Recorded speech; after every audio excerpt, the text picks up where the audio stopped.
रे तेरी झोपड़ी रे गलगतिया के पास, कबीर तेरी झोपड़ी रे गलगतिया के पास, कोई करेगा सो भरेगा, कबीर तू क्यों रे ओले होते।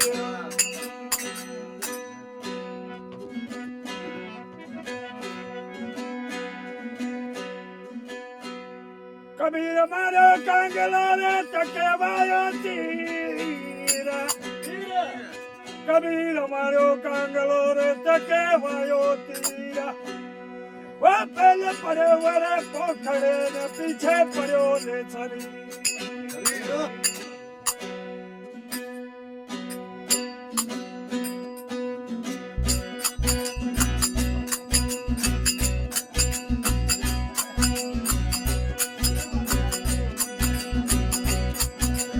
अगर आप ये आदर्श नगर के कैंप की बात करें तो यहाँ पे 2013 मई से 25 परिवार से शुरू हुए थे, जो लगभग अभी यहाँ पे 2021 में अंत तक यहाँ पे 165 परिवार हैं।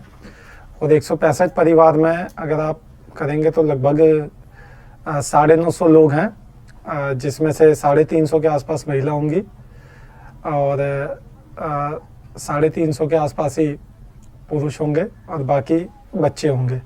तो कुल मिला के ये एक आंकड़ा है मोटा मोटा यहाँ का आदर्श नगर शरणार्थी कैंप का। जैसे आप तमिलनाडु चले जाएंगे नागरकोइल के आसपास, तो वहाँ पे आपको श्रीलंका से रिफ्यूजीज मिलेंगे कुछ। आप 24 परगना पश्चिम बंगाल के क्षेत्र में और मिदनापुर चले जाएंगे, या कलकत्ता के कुछ ग्रामीण परिवेशों में जो बॉर्डर पर लगते हैं वहाँ चले जाएंगे तो बांग्लादेश से आपको शरणार्थी मिलेंगे। तो ऐसे कुछ शरणार्थी आपको अरुणाचल प्रदेश में, नागालैंड में भी मिलेंगे। और भारत में आपको मध्य प्रदेश की तरफ अगर आप चले जाएंगे, गुजरात की तरफ, राजस्थान की तरफ, पंजाब की तरफ, हरियाणा की तरफ, उत्तर प्रदेश की तरफ, तो यहाँ पे आपको पाकिस्तान से आए हुए अधिकतर शरणार्थी मिलेंगे और कुछ अफगानिस्तान से भी मिलेंगे। वहाँ हम व्यापारी भी थे और खेती बाड़ी के भी काम करते थे, खरबूज तरबूज का भी, और व्यापारी भी थे, अपनी ज़मीनें भी थी। जैसे किसान लोग रहते हैं खेती बाड़ी करने वाले, ये बहुत सारे जो कैंप के अंदर रह रहे हैं सारे किसान लोग हैं ये सारे। तो उनका जो भविष्य जो चला है ना सारे किसानों ने चला है। केले का, आम का बगीचा, जो आम होता है, आम केला, जो बहुत सारे जो भी हैं। यहाँ हमारा भारत आने का सिलसिला अभी से नहीं, काफ़ी समय से है। मोस्टली जो मैंने देखा है और एनालाइज किया है कि 90 से हमारे लोग वहाँ से माइग्रेट होके आ रहे हैं, और उससे भी ज़्यादा सिलसिला 2014 के आसपास और उसके बाद माइग्रेशन का जो रेशो ज़्यादा। और जैसे मोदी जी अपने इक़्तिदार में आए तो उसके बाद लोगों की जो चाहत ज़्यादा हुई माइग्रेट करने की, तो उसके बाद ये सिलसिला आप देखेंगे, आंकड़े उठा के देखेंगे तो 2014 के बाद लोगों का बहुत यहाँ आना हुआ है। और उसमें भी सबसे ज़्यादा जो प्रताड़ित लोग हैं तो हमारे शेड्यूल्ड ट्राइब्स, भील समाज और मेघवाल समाज, ST और AC, ये सबसे ज़्यादा है। देखिए, ये कंसिस्टेंसी वाला प्रोसेस है, सतत चलने वाली प्रक्रिया है। आप हर हफ्ते लोग बढ़ जाते थे, अभी तो कोविड के बाद में रुक गया थोड़ा सा, वीज़ा भी नहीं मिल रहे हैं, कई सारी दिक्कतें आ रही हैं। और इतने सारी पॉकेट्स में हमारे पास में लोग जब पहुंचते हैं तो मैं आपको बताता हूँ 2 कारण होते हैं। एक तो उनको नागरिकता के लिए स्किल्ड टीम चाहिए होती है तो वो हमको रीच आउट करते हैं। दूसरा, उनके वीज़ा एक्सटेंशन नॉर्मली हो रहे होते हैं तो उनको अपने काम धंधों में बेचारे व्यस्त रहते हैं, वो नहीं आते हैं। सिटीजनशिप की अगर बात करें तो सिटीजनशिप अमेंडमेंट एक्ट यदि लागू होता है तो राजस्थान में 37,000 लोग पात्रता पूरी करेंगे नागरिकता लेने की। ये 37,000 कौन है? जो कट ऑफ डेट उन्होंने दी, ये कट ऑफ लाइन दी 5 इयर्स की, बिफोर 5 ईयर अराइवल होना चाहिए, ये वो लोग हैं। 1971 से लेके अब तक मात्र 2 लाख लोग आए हैं पाकिस्तान की अगर हम बात करें तो। लगभग 4 करोड़ ऐसे लोग हैं जो इसमें क्वालिफाई होते हैं। इनमें से आधे लोग भी अगर भारत आ गए तो उनको कहाँ नौकरी दोगे? इस बिल के जरिए आपने सपोज कर लो 50 लाख लोग ऐसे आपने शनाख्त कर ली कि ये लोग इलीगल हैं, तो उनका करोगे क्या फिर? एक शेर बोलूंगा, एक शेर बोलूंगा। ए खुदा मेरे ख्वाबों को ताबीर दे, ए खुदा मेरे ख्वाबों को ताबीर दे, आसमान को छू लूं वो तकदीर दे। मेरे मालिक तेरी दुनिया में एक जहान मांगता हूँ, आए जो मुश्किल में भी तू मुझे ईमान दे। मेरी आंखें तुझे परखे वो दे दो नज़र, मेरी आंखें तुझे परखे वो दे दो नज़र, तेरी कुदरत में दिखाई मुझे भगवान दे। मैं आशिक हूँ अपनी उल्फत से मुझे अमर कर दो, मैं आशिक हूँ अपनी उल्फत से मुझे अमर कर दो। जिसे समंदर में मोती हैं दुनिया में मुझे वो नाम दे। कमल को कीचड़ में वाह क्या नज़ाकत बख्शी है, कमल को कीचड़ में वाह क्या नज़ाकत बख्शी है, मिसाल है गरीबों में बादशाही की शान दे। तू मालिक है तेरा नहीं शानी कोई, तू मालिक है तेरा नहीं शानी कोई, फिर भी मिसाल तेरा हर जगह इंसान दे। अमरजीत के हर सरजमीं पे टिके हों, अमरजीत के पैर ज़मीं पे टिके हों, मगर सर रहे ऊंचा वो आसमान दे। क्या बात। यहाँ तक आना भी बहुत बड़ा इनके लिए चुनौती होती है, क्योंकि हर कोई भी वहाँ से नहीं आ सकता। एक तो वहाँ पे एक पासपोर्ट भी आप देखेंगे तो 5-10 हज़ार का एक पासपोर्ट बनता है। वीज़ा में वहाँ पे भ्रष्टाचार इतना है कि एक वीज़ा एक पासपोर्ट बनवाने में भी एक व्यक्ति पे कम से कम 30 से 40 हज़ार रुपये का खर्चा आ जाता है। और घर में अगर 10 या 12 सदस्य हैं तो आप लगा लीजिए, तो कोई वहाँ पे अपना बड़ी मुश्किल से सीने पे पत्थर रखे, क्योंकि हम तो कॉलेज लाइफ से गुजरे थे तो हमें पता है अगर हम एक रूम से दूसरा रूम भी चेंज करते थे तो हमें कितनी दिक्कतों का सामना करना पड़ता था। तो ये लोग तो अपना पूरा एक देश से दूसरा देश सब कुछ छोड़ के आते हैं। तो कोई अपना वहाँ पे बकरियाँ बेचता है, कोई अपना घर बेचता है, कोई अपनी भैंसें बेचता है, कोई सोना चांदी बेचता है।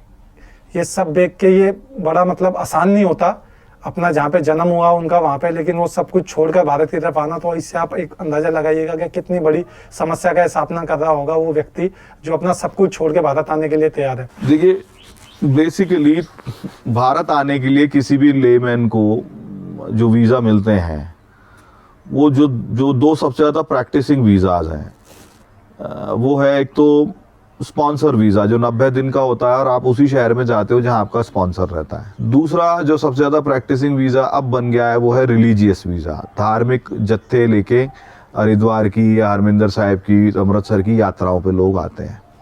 जो 90 दिन वाला वीज़ा है उसमें तो नेहरू लियाकत पैक्ट के अनुसार अगर वो शरण की एप्लीकेशन पाकिस्तानी या अफगान माइनॉरिटी लगाता है तो भारत सरकार को शरण देना अनिवार्य है।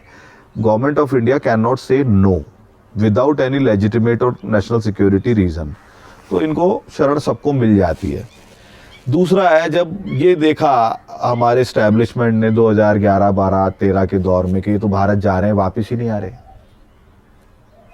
ये 90 दिन का वीज़ा लेके जाते हैं तो जाते ही 30 दिन के अंदर अंदर अपनी असाइलम की एप्लीकेशन लगा देते हैं, तो इनको रोकना पड़ेगा। तो उन्होंने उस प्रकार के वीज़ाओं को थोड़ा रेस्ट्रिक्ट कर दिया।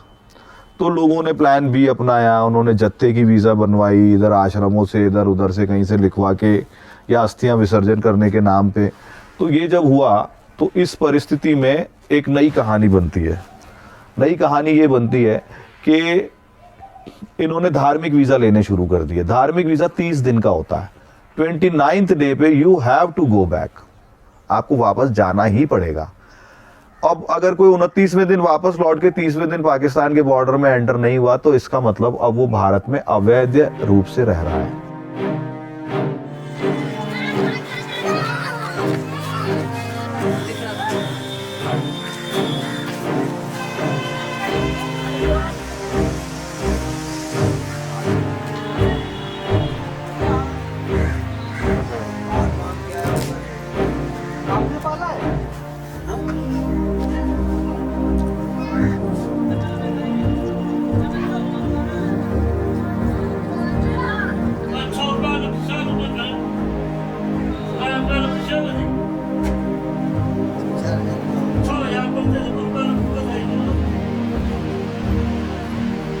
देखो भाई, अपनी जन्मभूमि जो अपनी छोड़ के जो इंसान निकलता वहाँ से, तो कोई मजबूरी होगी तब तो निकलते हैं वहाँ से।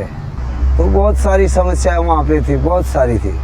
वहाँ तो होली दिवाली और त्योहार का तो कोई पता नहीं। रात को छुप के घर में दिवाले और पटाखे और दिए जला लेते हैं। होली दिवाली तो हम करते, होली तो करते नहीं है। रंग डालेंगे, चिल्लाएंगे, कुछ करेंगे तो हम अंदर ही अंदर करते हैं, किसी को पता नहीं चले।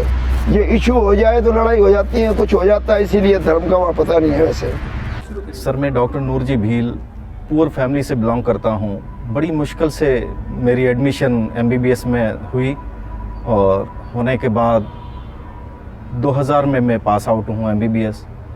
और 2000 में पास होने के बाद 1 साल तक वहाँ मैंने प्रैक्टिस के लिए किया, लेकिन हमें बहुत ज़्यादा परेशानियाँ वहाँ आई।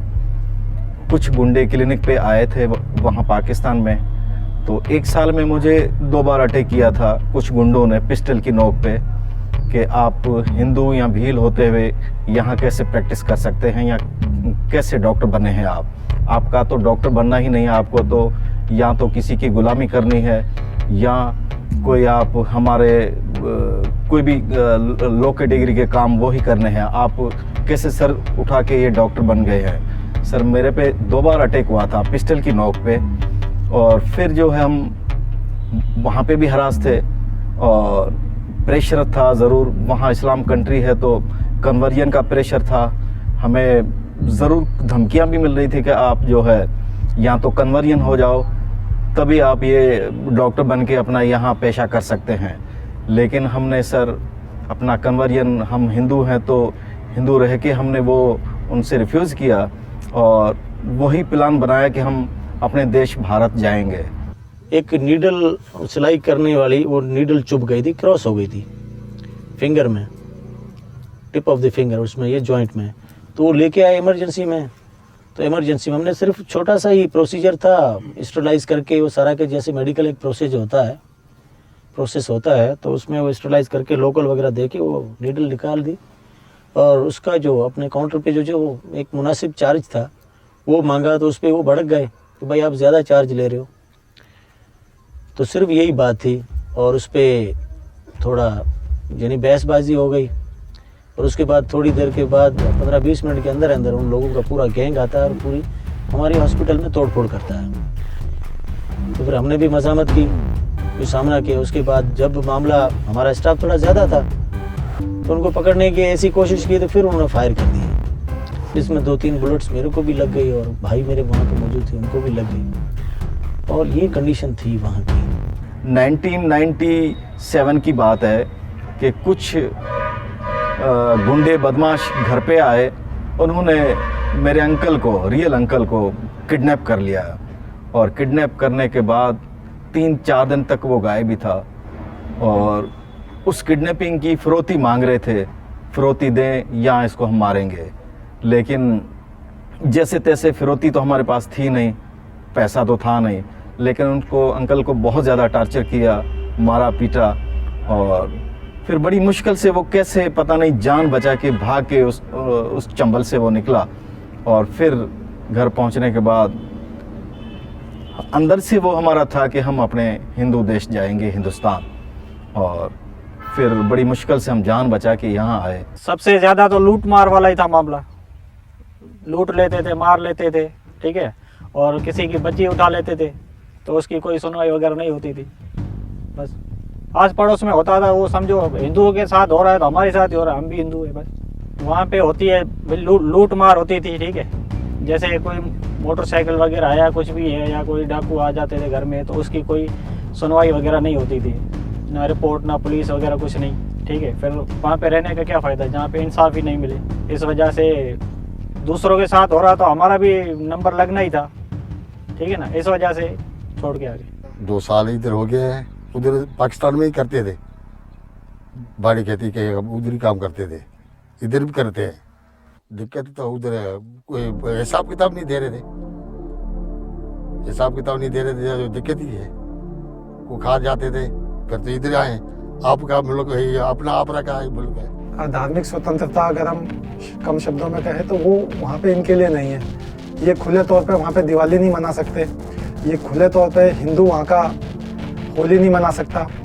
अगर घर पे कोई नया घर बना रहा है और पूजा कर रहा है और पूजा का धुआं अगर उड़ के किसी मुस्लिम के घर में भी चला गया तो वो भी आके फिर इन पे प्रताड़ना करता है, इनको उल्टा सीधा बोलता है। अगर ये अपने घर के बाहर कोई स्मृति चिन्ह लगा लें, जैसे आप अगर मुस्लिम समुदाय में देखेंगे तो वो अपने प्रत्येक 3, 7, 8, 6 लगाते हैं या चांद तारा लगा लेते हैं अपने घरों के बाहर। और भारत में भी अगर हम लगाते हैं अपने घरों के बाहर गणेश की मूर्ति लगाते हैं, हिंदू धर्म के जो लोग हैं, कोई किसी अपने जिस भगवान को मानता है वो लगाता है। लेकिन वहाँ पे अगर ये कैसा भी प्रतीक चिन्ह लगा लेते हैं ओम का या किसी चीज़ का, तो फिर उसका भी सामना इनको कई बार तो अपनी जान दे के चुकाना पड़ता है।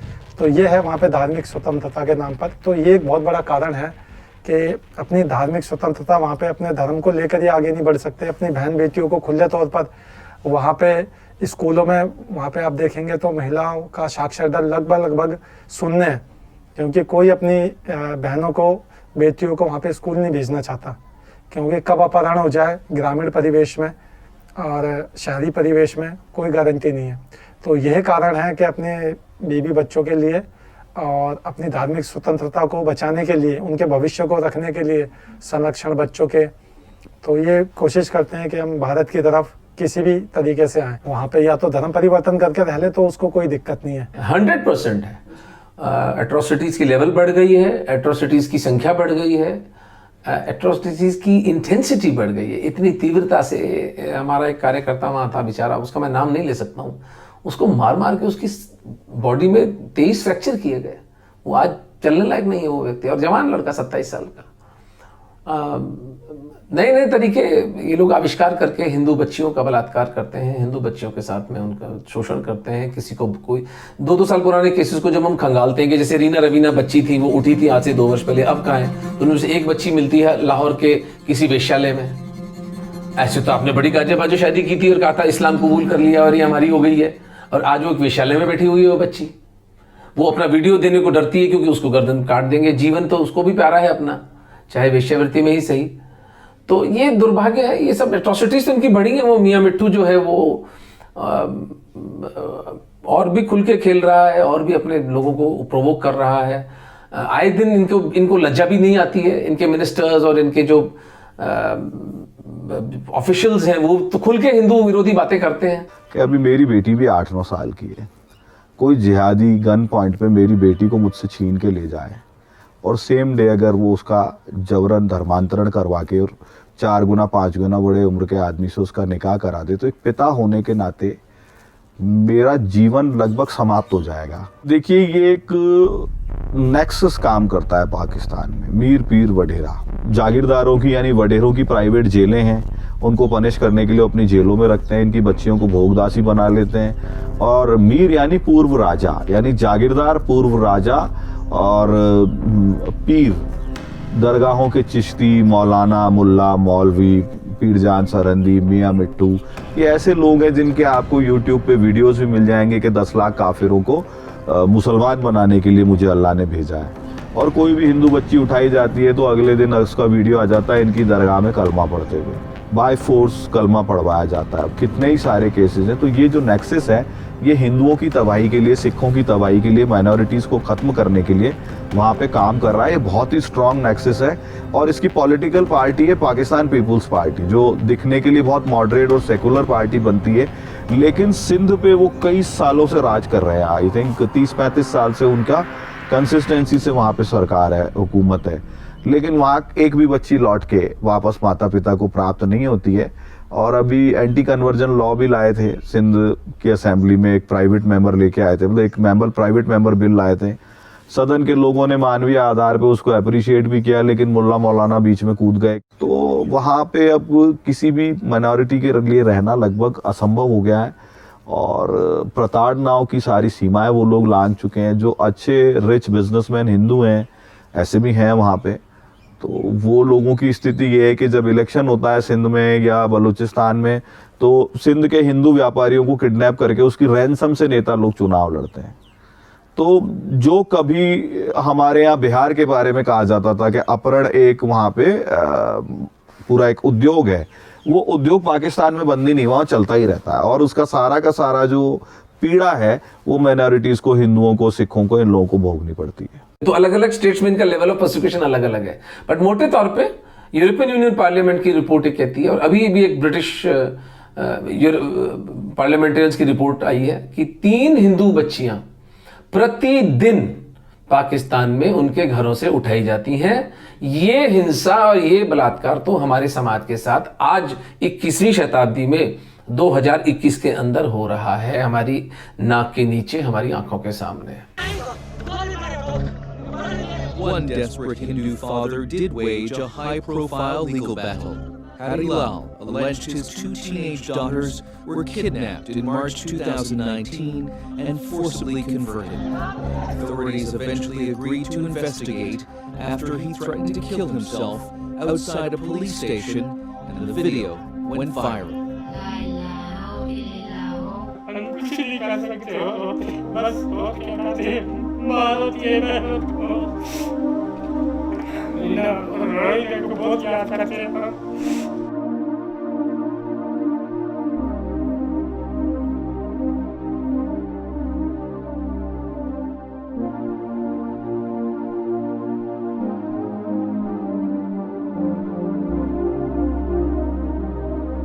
देखिए, ये जो बच्चियों के विरुद्ध फोर्स कन्वर्जन, किडनैपिंग, अडक्शन, ये सब चीज़ें हो रही हैं, हम कहते हैं कि ये स्टेट स्पॉन्सर्ड है।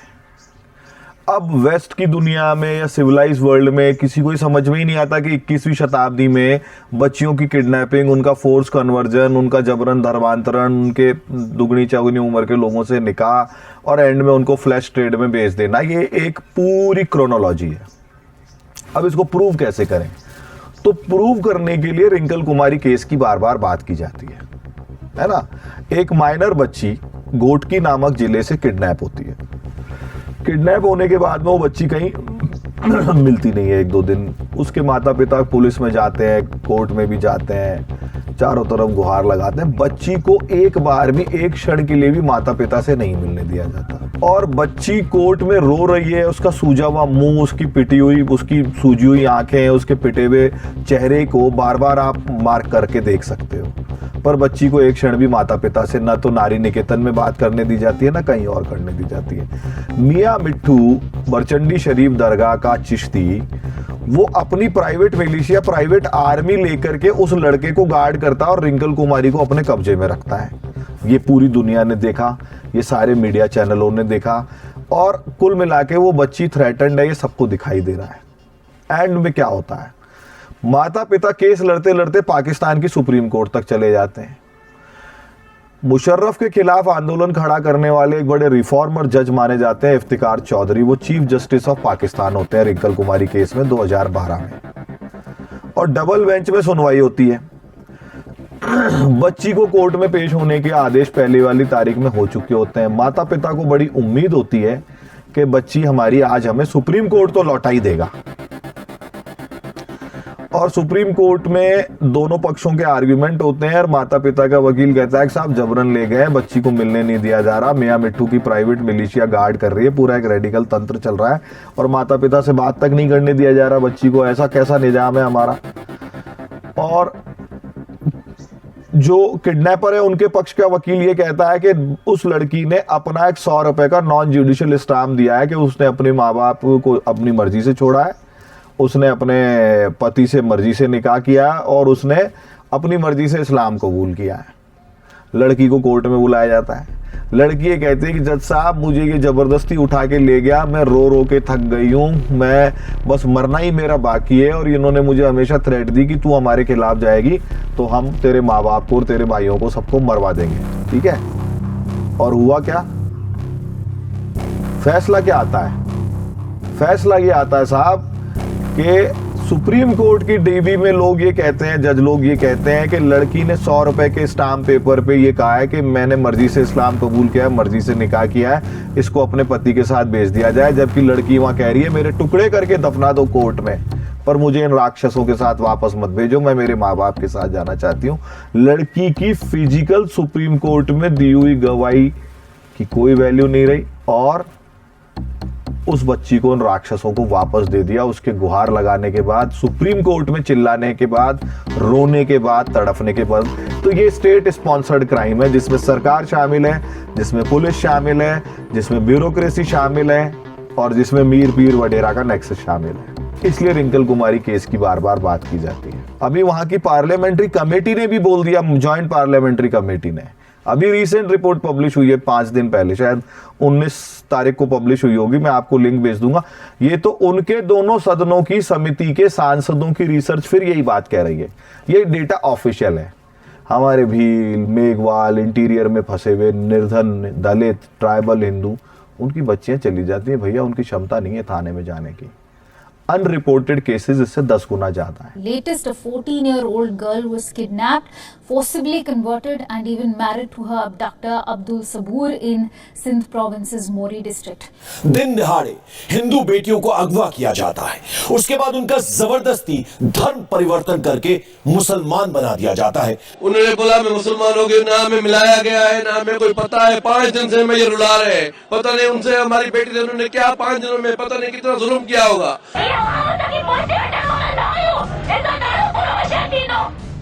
Hindus are being hunted under Nawaz Sharif's watch in Pakistan. The men looted, stabbed and shot, and now families are marching on the streets as their girls are being stopped, abducted and converted.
देखिए अफगानिस्तान में तो अब खत्म हो गया persecution, क्योंकि वहाँ पे कोई बचे ही नहीं। उन्होंने आपकी हमारी पूरी एथनिक क्लींजिंग, सांस्कृतिक नरसंहार कर दिया है। बांग्लादेश और पाकिस्तान उसी पैटर्न पे है। तो बांग्लादेश में एथनिक क्लींजिंग की स्पीड बहुत तेज इसलिए नहीं है, वो अंदर खाने ज़्यादा चलती है। पाकिस्तान में क्या है, अब आप जरा से बचे हो, अब it is a matter of hardly 5 or 7 or 10 years, इतने साल में वहाँ पे माइनॉरिटी जीरो हो जाएगी, बचेगी ही नहीं। फिर से क्लियर करना चाहता हूं कि ये बिल का इस देश में रहने वाले, इस देश के नागरिक मुसलमानों से कोई स्नान सूतक का संबंध नहीं है, उनके साथ कोई अन्याय का सवाल नहीं है। कि शरणार्थी और घुसपैठिए के बीच में मौलिक अंतर है, शरणार्थियों के लिए है ये बिल, धार्मिक लघुमतियों के लिए।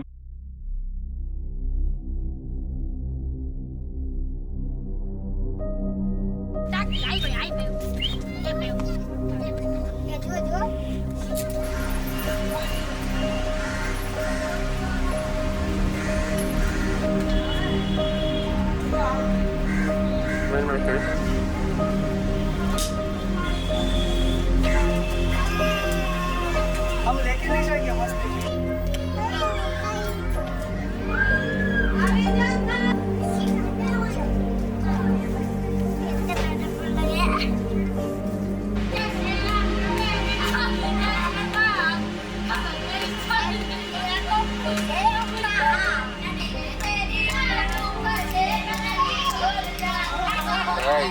वो एक्चुअली ना वो रिंकल कुमारी केस से मार्क हो गया सच्चा। उन्होंने बहुत लड़ाई रिंकल कुमारी के परिवार के साथ में लड़ी, बाकी बच्चियों के लिए भी लड़ी।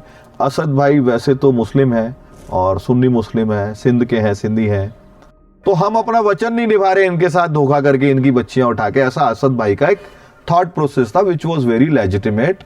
एक भी कोई भी गंभीर व्यक्ति, प्रज्ञावान व्यक्ति जिसकी आत्मा जीवित है, जिसका जो सोचने समझने की एक इंसान के नाते क्षमता रखता हुआ ऐसी बात करेगा, तो मार्क हो गए। तो फिर क्या है कि पाकिस्तान की बदनामी बहुत होने लगी बच्चियों के मामले पे, और उन्होंने इस इशू को ग्लोबल करने में हमारी काफ़ी सहायता की। तो उनको फिर लास्ट में 2015 में, उनको 2014 में बड़ा टॉर्चर किया गया, बड़ी मुश्किल से उनकी जान बची। फिर कुछ हमारे जैसे दोस्तों की मदद से कैसे न कैसे करके बेचारे असाइलम पे अभी कहीं अमेरिका में रह रहे हैं। देखिए, दुर्भाग्यवश जो कोरोना काल हुआ है, इसमें मार्च 2020 से लेके अब तक, यानी लगभग 18 महीने में, 20 महीने में 9,000 पाकिस्तानी हिंदू फैमिलीज इस्लाम ग्रहण कर चुकी हैं। खाना, बच्चे को खाना भूखा मरते हो तो नहीं देख सकता ना कोई भी, कब तक वो धर्म की बुत गुहार लगाएगा। रोते रोते फोन आते हैं वहां से कि साहब हमें धर्म परिवर्तन करना पड़ रहा है। तो CAA वॉज अ मैसेज कि भारत का राज्य, भारत की राज्य व्यवस्था, भारत के हिंदू आपका दर्द अनुभव करते हैं, और जो ऐतिहासिक भूल, जो हिस्टोरिकल ब्लंडर हुआ है, उसको करेक्ट करने का संकल्प इस सरकार ने लिया, और इसके लिए हम बहुत उनके आभारी हैं। CAA sent a very positive message amongst the Hindus and sardars of Pakistan, especially Christians also, because there is a huge population of Christians in Pakistan who were originally Hindus, but even to them बहुत बड़ी message गया है। जो CAA जो था वो मेरे लिए एक आशातीत कदम था। क्यों नागरिकता होगी तो हम सुखी होंगे, कहीं भी जा सकते हैं, कहीं जॉब कर सकते हैं, बच्चे हमारे पुलिस वाले, इंजीनियर, सब कुछ बन सकता है, और खेती बाड़ी भी कर सकते हैं। नागरिकता का है, यही है प्रॉब्लम, बाकी और कुछ नहीं है। जब CAA बिल पास हुआ था तो इतनी खुशी हुई थी जो हम खुशी समेट नहीं पाए थे आज, और वो हमें यादें आती हैं 2019 की। लेकिन हमने तो इतना भी कह दिया, हमारी जो पोती पैदा हुई थी उनका नाम ही हमने नागरिकता रखा था यहाँ पे। CAA कानून अभी लाए हैं, वे भारत की आत्मा को तार तार कर देगा।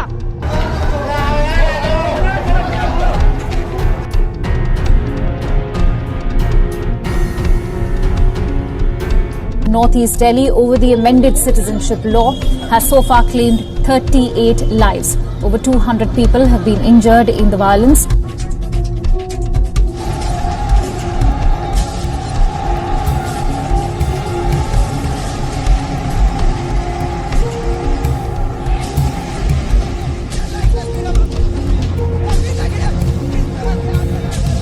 Of people across districts in Uttar Pradesh took to the streets to express their resentment against the controversial law, stating that this law goes against the very principles of the Indian Constitution.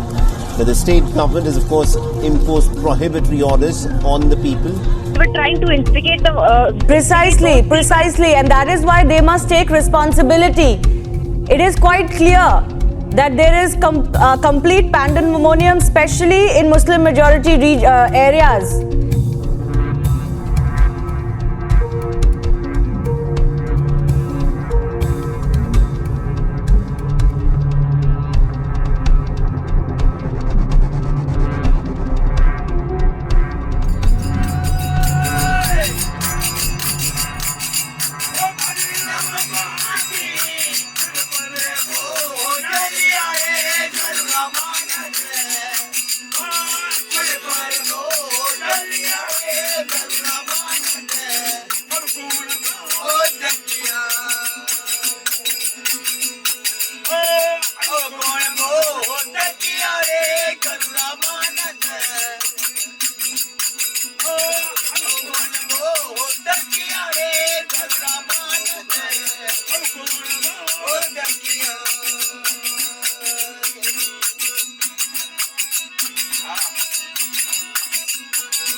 हम खुद गए थे शाहीन बाग कुछ शरणार्थियों को लेकर कर। हमने बोला था कि आप एक बार सब ये रिफ्यूजी कैंपों में आओ, जो जो आप प्रोटेस्ट कर रहे हो पूरे भारत में कहीं पर भी कर रहे हो, आप एक बार हमारे शरणार्थी कैंपों में आओ, आप यहाँ पे आके इनसे मिलो, आप इनसे बात करो जो पाकिस्तान से आए। हमने वहाँ पे भी कई लोगों को जाके बोला कि आप किस लिए विरोध कर रहे हो। मैंने बोला आप आइए, आप इनके साथ खाना खाइए, बैठिए, एक दिन तो बिताइए कि ये पिछले 8 साल से 7 साल से जहाँ बिजली नहीं है, जहाँ पानी नहीं है, जहाँ सुविधाएं नहीं है, चारों तरफ डंपिंग एरिया है, कूड़े की 24 घंटे बदबू आती है, ये वहाँ पे रह रहे हैं। अगर ऐसे लोगों के लिए सरकार एक कदम आगे बढ़ाना चाहती है तो आप लोगों को उसमें दिक्कत क्या है। इससे तो सीधा सीधा ये हो गया कि आप किसी भी गरीब को या किसी भी ऐसे व्यक्ति को जिसको उस चीज़ की बहुत ज़्यादा आवश्यकता है, आप उसको वो चीज़ मिल रही है, आप उसको देना नहीं चाहते। ये तो आप धार्मिक रूप से भी और मानवता के रूप से भी ये आप उसका विरोध कर रहे हो। तो आप सिर्फ सीए का विरोध नहीं कर रहे, आप मानवता का विरोध कर रहे हो। कर्म का सिद्धांत तो इनफैलेबल है ना, कर्म के से ऊपर तो कोई भी नहीं जा पाया, कृष्ण स्वयं नहीं जा पाए। जैसे कर्म करेगा वो भुगतेगा। आपने अपने आप को एजुकेट किए बिना अगर इस विषय पर पाकिस्तानी हिंदुओं के विरोध में एक स्टैंड लिया है तो उनका श्राप तो आपको लगेगा, उसका मूल्य चुकाएंगे ये लोग। ये पूरी पार्टी झूठ बोल रही है, ये सारे लोग झूठ बोल रहे हैं। जब मैं इनसे कहता हूं कि अगर ये एंटी मुस्लिम एक्ट है तो ये नेहरू ने एंटी मुस्लिम क्लॉजेज क्यों बनाया इसके अंदर? You have to question your regime कि नेहरू जी की सरकार ने ऐसे कानून क्यों बनाया।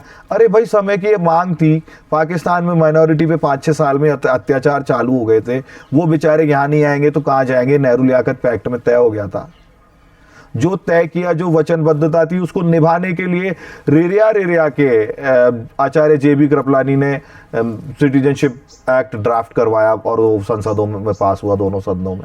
इसीलिए जब महात्मा ने फाड़ा, मैं इस दिल को फाड़ता हूं। ये हिंदुस्तान को तोड़ने की कोशिश कर रहा है।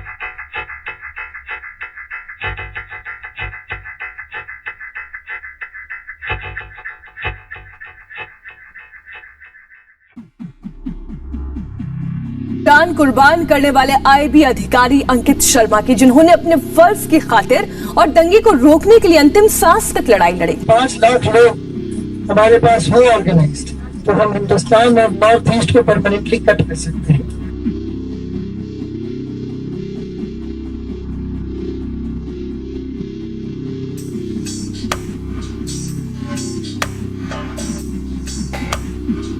Tahir Hussain, suspended Aam Aadmi Party councillor, has revealed that he wanted to teach Hindus a lesson using his political power and money.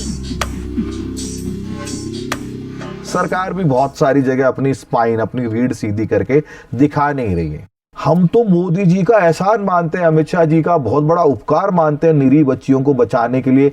हमने तो इनका खुले कंठ से गुणगान किया है, पर 2 साल से नियम लागू नहीं हो रहे। स्पाइन बहुत बार सरकार की नहीं नजर आती, मैंने आपको पहले भी कहा है। और मेन दिक्कत यह है कि यहाँ लाइट की नहीं है, सीवर नहीं है, लाइट नहीं है, सीवर लाइन नहीं है और बिजली नहीं है। और साहब को बोलूँ कुछ रोड रास्ते पक्के नहीं है। बाकी मेहनत कर रहे हैं भैया, 200-400 रुपया कमा रहे, बड़ा आनंद आ रहा, खुश है बिल्कुल। वैसे प्रारंभिक तौर पर जब ये आते हैं ऐसे किसी भी स्थान पर तो ये लगभग 0 होकर ही आते हैं, कुछ नहीं होता है। तो कोई संबंधित व्यक्ति या कोई संस्थान या कोई सहयोगी लोग वो इनकी मदद करते हैं। कुछ लोग हैं जो इनके लिए ही सिर्फ काम करते हैं सहयोग के लिए, तो उनके लिए बर्मा लगवाना, इनके लिए घर बनवाना, इनके लिए शुरू में ज़मीन पे लेटेंगे, यहाँ पे सांप हैं, नेवले हैं, जानवर हैं, बच्चों को नुकसान हो तो खाटों की व्यवस्था करवाना, सर्दी के लिए उड़ने के लिए कंबल की व्यवस्था करवाना, रोज़गार की व्यवस्था दिलवाना, कुछ काम करेंगे तो बच्चों को पालेंगे।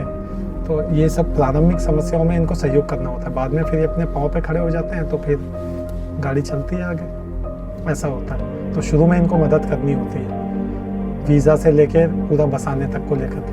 दैनिक दिनचर्या में अगर आप देखेंगे तो सबसे महत्वपूर्ण जल का ही कार्य या काम होता है। तो यहाँ पे जल की कोई ऐसा कुछ है नहीं, व्यवस्था नहीं है, ना बिजली की व्यवस्था है। तो ज़मीन में हैंड पंप गाड़ देते हैं और चूँकि दिल्ली का पानी दूषित है हैंड पंप का, तो पीने योग्य तो होता नहीं है, तो उससे बर्तन धुल जाते हैं, बाकी के कपड़े धुल जाते हैं, साफ़ सफाई हो जाती है। लेकिन पीने के लिए पास में ही दिल्ली जल बोर्ड का एक ऑफिस है, वहाँ पे आग्रह कर लेते हैं तो 2-3 दिन में यहाँ पे एक बार टैंकर आ जाता है पानी पीने वाला दिल्ली जल बोर्ड का, तो उसमें से सब पानी पीने वाला पानी भर लेते हैं। तो ये अगर डॉक्यूमेंट के आधार पे देखेंगे तो दिक्कत है, इनको कुछ नहीं मिलेगा। लेकिन आग्रह कर लेते हैं, ऐसे ही मानवता के नाते उनका हाथ जोड़ लेते हैं तो वो मान जाते हैं। स्थानीय जो कुछ नेता होते हैं उनके आगे आग्रह कर लेते हैं तो वो आग्रह स्वीकार कर लेते हैं तो भेज देते हैं टैंकर। ये होता है। डॉक्यूमेंट तो इनके पास कोई भी ऐसा नहीं है जो इनको भारत की सुविधा मिल सके।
हेल्थ इश्यूज बहुत खराब है क्योंकि जिस समाज से वो आते हैं वहाँ hepatitis B is endemic. I mean it's like 5 to 10% of the population, जो हमारे देश के अंदर 1 to 2% भी नहीं होगा शायद। तो हम लोग तो एक हेल्दी समाज है, भारतीय समाज, तो वो एक बिल्कुल डिजीज समाज है और ये तो उसके बिल्कुल लोएस्ट रंग में है उस पिरामिड के।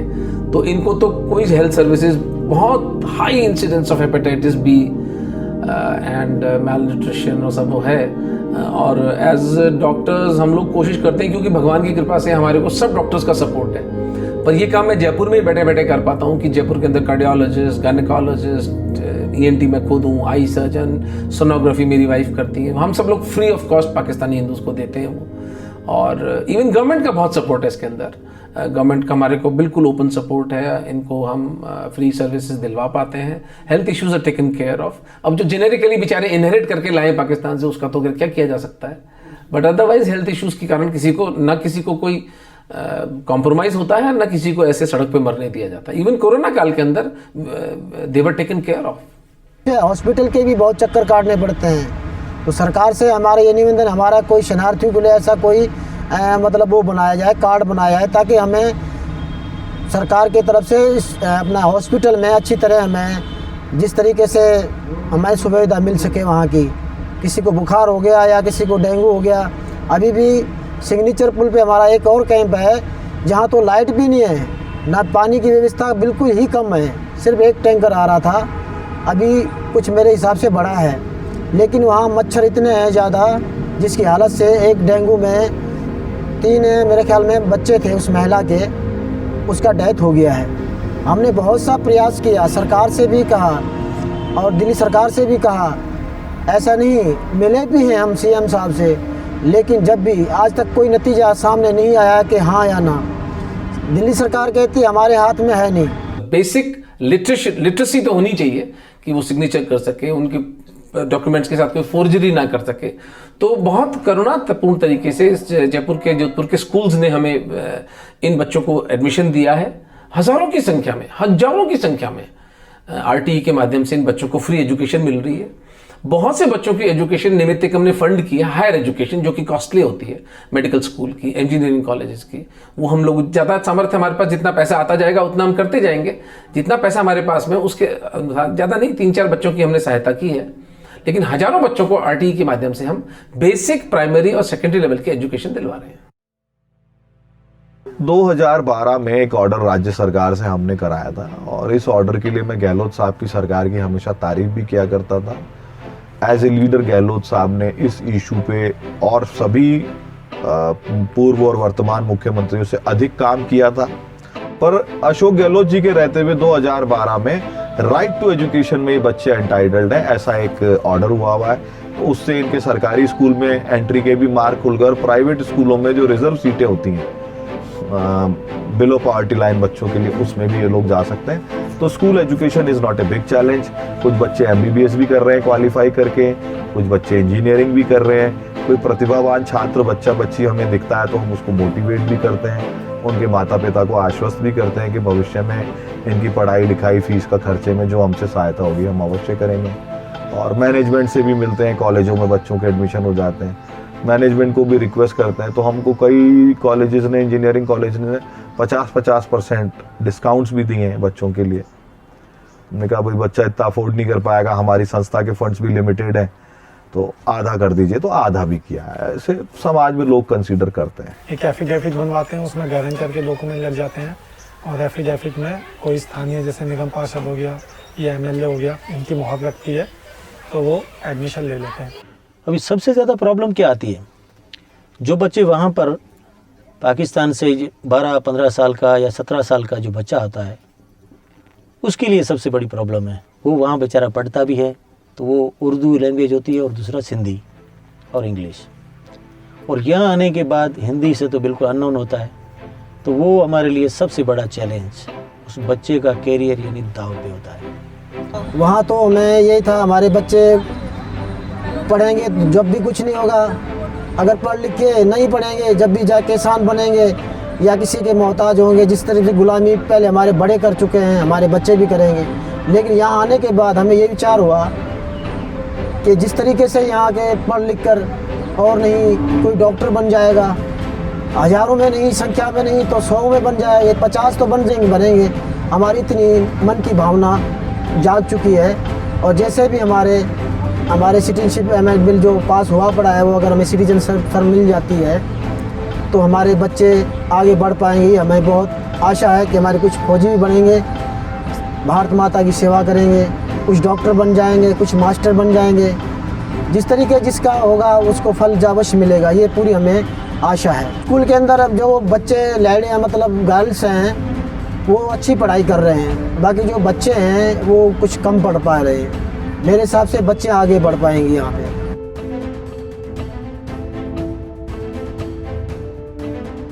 जी, ये आप देखेंगे तो कुछ, क्योंकि इनके पास परमानेंट यहाँ की नागरिकता तो होती नहीं है, तो नौकरी में इनको बड़ी दिक्कत होती है। कोई नौकरी रख नहीं सकता, यहाँ की ID मांगता है, और ID मांगता है वो इनके पास है नहीं। और अगर ये पाकिस्तान का पासपोर्ट दिखा देते हैं तो सामने वाला घबरा जाता है।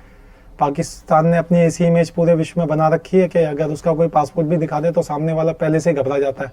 वो पासपोर्ट देखते ही सोचता है कि ये आतंकवादी हैं, ये नहीं सोचता कि शायद कुछ और भी, कोई बात भी सुनने के लिए राजी नहीं होता, कोई नौकरी पे नहीं रखता।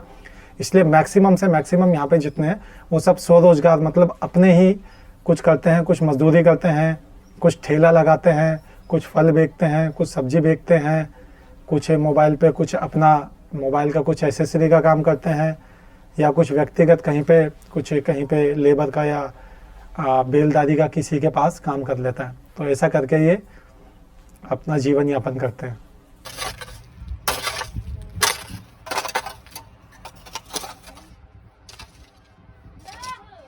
दो 2005 में मिल गई, हाँ काम कर रहे हैं, खुश है, बहुत अच्छा है।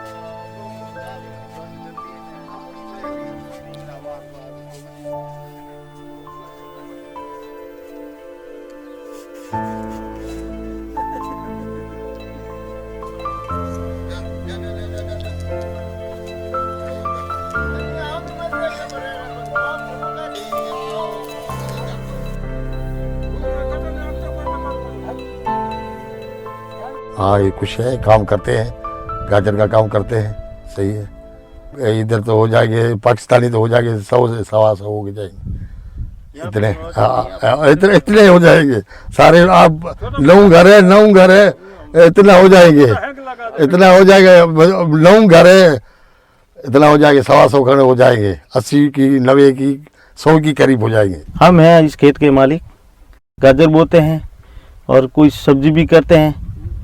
और 4 महीने की ये फसल है, 4 महीने पहले बोई जाती है, फिर इसमें अच्छे से पिलाते हैं, अच्छे से निकाल के मंडी भेज देते हैं। अच्छे काम करते हैं और अपने मेहनत करते हैं बहुत अच्छी, और अच्छी मजदूरी हो जाती है। फिर बस हमारे पास में 2 साल 3 साल से है, हमारे पास में ही है। पाकिस्तान से आए उस समय से हमारे पास में ही है। 10 साल हो गए, 1 साल हुआ पाकिस्तान से आए, फिर यहाँ पे बीच में आए थे, मजदूरी की थी, फिर हमारे यहाँ पे सेट हो गए। कोई भी प्रॉब्लम नहीं हुई है। ये मतलब अपने जो रोजगार है वो कमाते हैं और खाते हैं और अपना जो काम करते हैं, कोई आपका घर खर्चा चलाते हैं, सब मस्त है।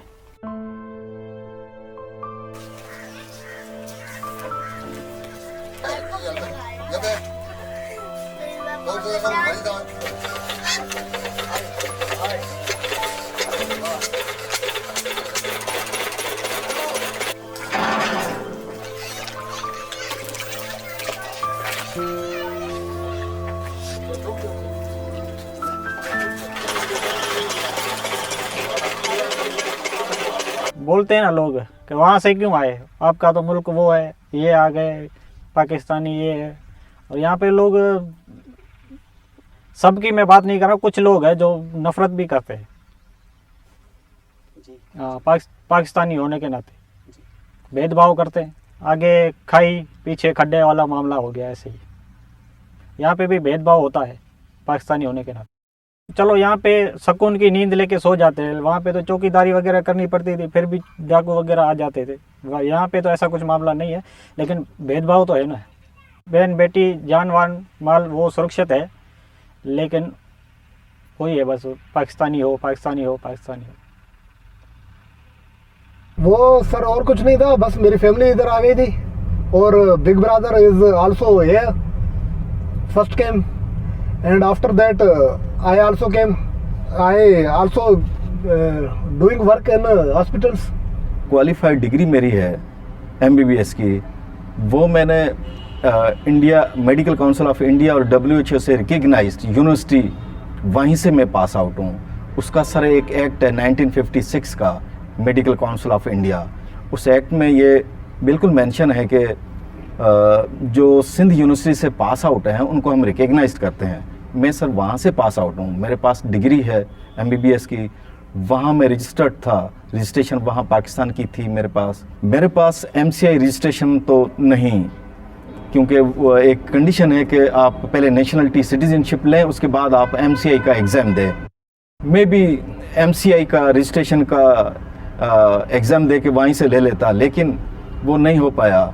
फिर सर जैसे तैसे रोज़गार चलता रहा, लेकिन 2020 में वापस FIR हो गई, उसी बेस पे कि आप झोला छाप हैं, कोई कहें तो आप पे FIR। सर 2020 में मुझे अरेस्ट किया गया और सर मुझे एक रात वहाँ थाने में रखा, फिर जेल डाल दिया सर मुझे। 3-4 दिन तक मेरी बेल नहीं हुई, 3-4 दिन के बाद मेरी बेल हुई। अभी सर मैं बेल पे हूँ।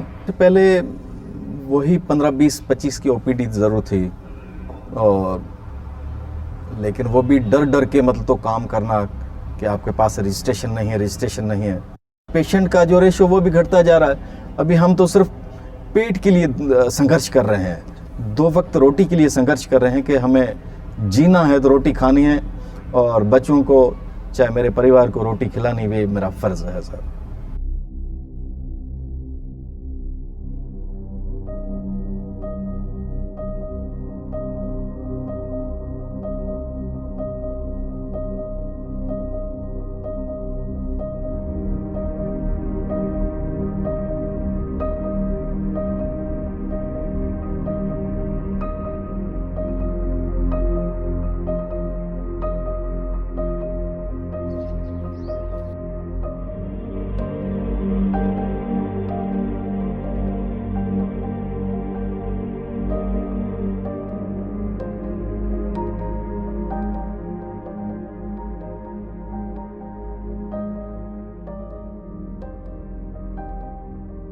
मेरा बेटा तो मुझे 3 साल इधर हुआ है, मेरा बेटा पाकिस्तान में रह गया और बेटे के वजह से बहुत टेंशन में मेरी घरवाली पे दुखी है। वो बोलने से कि माँ आप इधर मजदूरी कर रहे हो, मैं इधर दुखी हूँ बहुत। फिर उसको इतनी टेंशन आई, इतनी तो ज़मीन पाँव वाली निकल गई। तो उस वजह से वो उसकी जो जैसे ये बोलता लखवा को 200-250 तो बीपी आ गई। तो ऊपर आने से क्या जो लखवा हो गया और बच्चा है हमारा के क्या जो एक कोई लोग बोलते हैं कि कालजे का टुकड़ा होता है।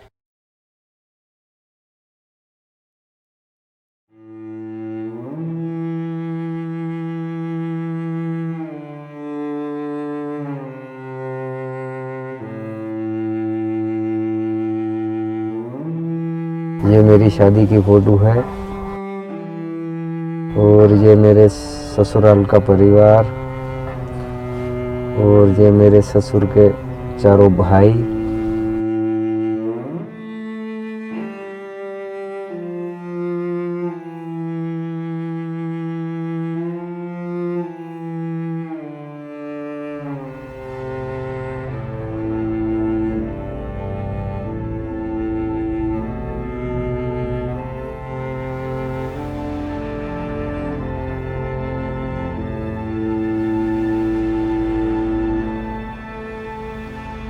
कॉम्प्लिकेटेड कॉगमायर ऑफ सिचुएशन कि सीएए जितना करुणापूर्ण कानून भी जिस तरह से भद्दा बनाकर शाहीन बाग यहां बिठाए गए।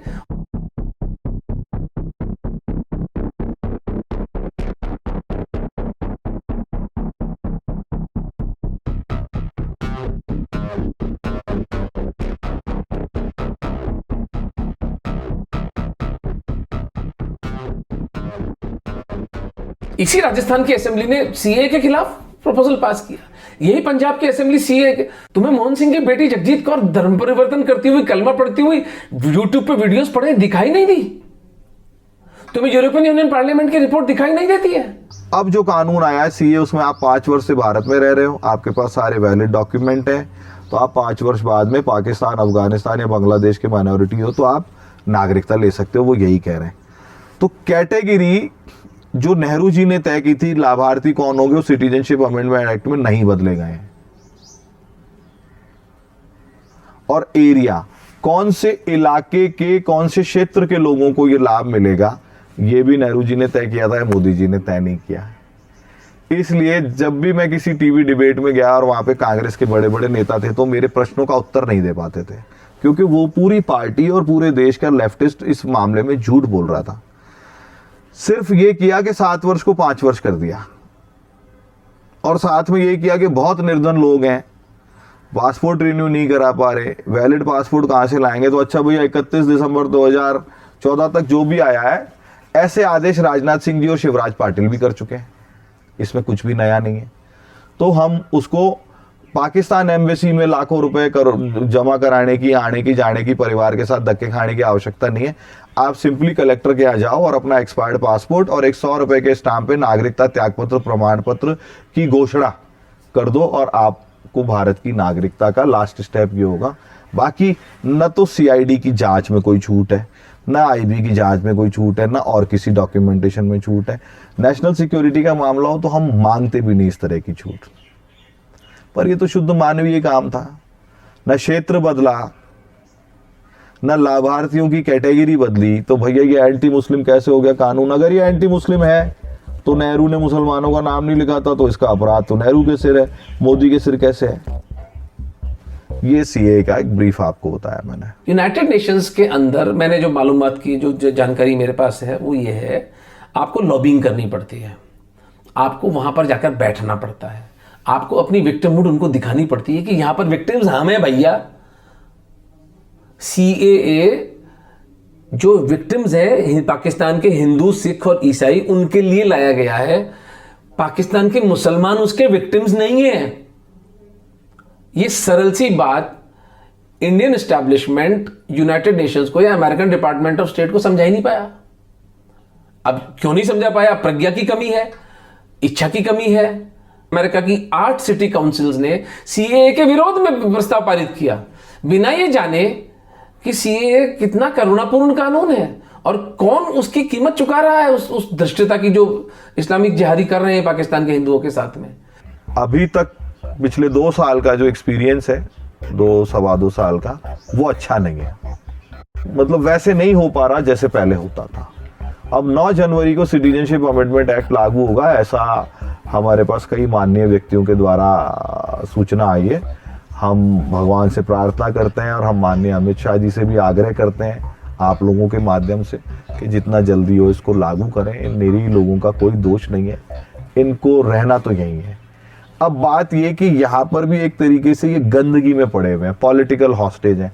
अब इनको नागरिकता दे देंगे, बेचारे थोड़ा स्प्लिट हो जाएंगे, कई खेतों में जाके काम वाम कर लेंगे, इनकी CID और IB में फाइलें बंद हो जाएंगी, इनको ब्रीथिंग स्पेस मिल जाएगा, सांस लेने को जगह मिल जाएगी।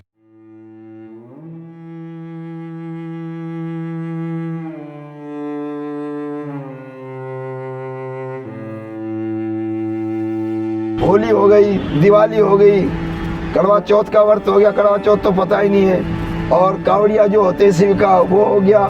जितने भी त्यौहार हैं बहुत अच्छा धूमधाम से मनाते हैं और खुशी से मनाते हैं, घर में, बाहर में, मंदिर में, सब जगह बनते हैं। हमें अच्छा लगा भारत। हम तो कह रहे हैं परमात्मा भारत के अंदर हमको शरण मिल गई, यही हमारे लिए तो वो धन्य है।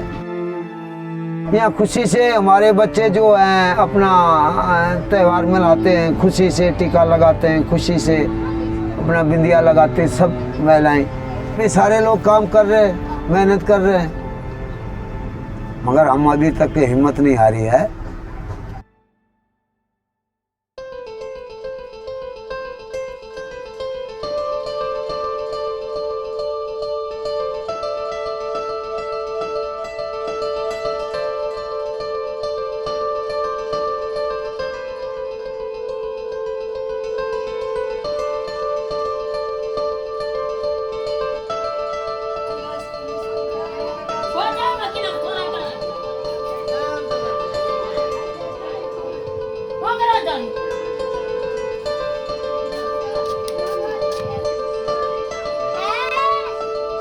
बस फिलहाल तो खुशी है, अब आगे देखें क्या होता है क्या नहीं। हाँ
तुझको सौंप दूं तो क्या लागे मेरा